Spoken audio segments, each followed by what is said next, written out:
আর এই মুহূর্তে যে খবরের দিকে নজর রাখবো, কপ্টার সৌজন্যের পরেই সংঘাত। রাজ্যপালকে কড়া চিঠি রাজ্যের এবং সেখানে একাধিক দাবির উল্লেখ করা হয়েছে।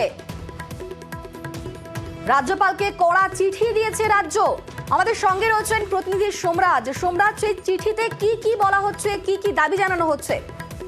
দেখো, রাজ্যের উচ্চশিক্ষা দপ্তরের তরফে বিশেষ সচিব তিনি রাজভবনের রাজ্যপালের বিশেষ সচিবকে চিঠি দিয়েছেন আজকেই। সেই চিঠিতে উচ্চশিক্ষা দপ্তর সম্পর্কে যে আপত্তিজনক শব্দ বলা হচ্ছে এবং উচ্চশিক্ষা দপ্তর নিয়ে অকারণে বিরক্তিকর শব্দ উল্লেখ করা হচ্ছে তার প্রতিবাদ জানানো হয়েছে রাজভবনে পাঠানো চিঠিতে। পাশাপাশি বিশ্ববিদ্যালয়গুলি সম্পর্কে রাজ্যের উচ্চশিক্ষা দপ্তরে কি কি ক্ষমতা রয়েছে, ভারতীয় সংবিধান কি ক্ষমতা দিয়েছে, তা রাজ্যপালকে ফের মনে করিয়ে দেওয়া হয়েছে রাজ্যের উচ্চশিক্ষা দপ্তরের তরফে। বিশ্ববিদ্যালয়ের উপাচার্য নিয়োগের ক্ষেত্রেও রাজ্য সরকারের কি ভূমিকা রয়েছে, বিশ্ববিদ্যালয়গুলির অর্থ দেওয়ার ক্ষেত্রেও রাজ্য সরকারের কি ভূমিকা রয়েছে, সে সম্পর্কেও বিস্তারিত তথ্য উল্লেখ করা হয়েছে রাজ্যের তরফে পাঠানো চিঠিতে। মোট 8 দফা পয়েন্ট উল্লেখ করে রাজভবনের রাজ্যপালের স্পেশাল সেক্রেটারিকে এই চিঠি দেওয়া হয়েছে।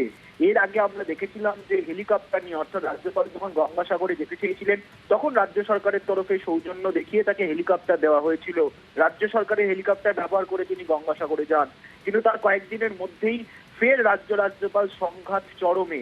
আর এবারের সংঘাত বিশ্ববিদ্যালয়গুলির উপাচার্য নিয়োগ সহ প্রশাসনে বারবার রাজভবনের তরফে যে চিঠি দিচ্ছেন উপাচার্যদের উদ্দেশ্য করে, বিশ্ববিদ্যালয়গুলির উদ্দেশ্য করে, তা নিয়ে প্রতিবাদ জানিয়ে কার্যত রাজ্যের উচ্চশিক্ষা দপ্তরের তরফে করা চিঠি রাজ্যপাল সিভি আনন্দ বোসকে দেওয়া হয়েছে।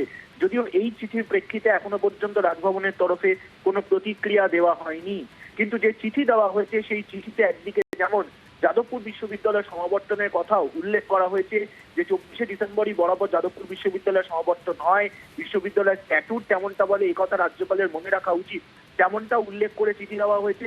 তার সঙ্গে বিশ্ববিদ্যালয়গুলির উপাচার্য নিয়োগে রাজ্যের কি ক্ষমতা রয়েছে, ভারতীয় সংবিধান কি ক্ষমতা দিয়েছে, গোটা বিষয়টি উল্লেখ করার পাশাপাশি সুপ্রিম কোর্টের সাম্প্রতিক পর্যবেক্ষণগুলির কথাও উল্লেখ করা হয়েছে রাজ্যপালকে পাঠানো চিঠিতে।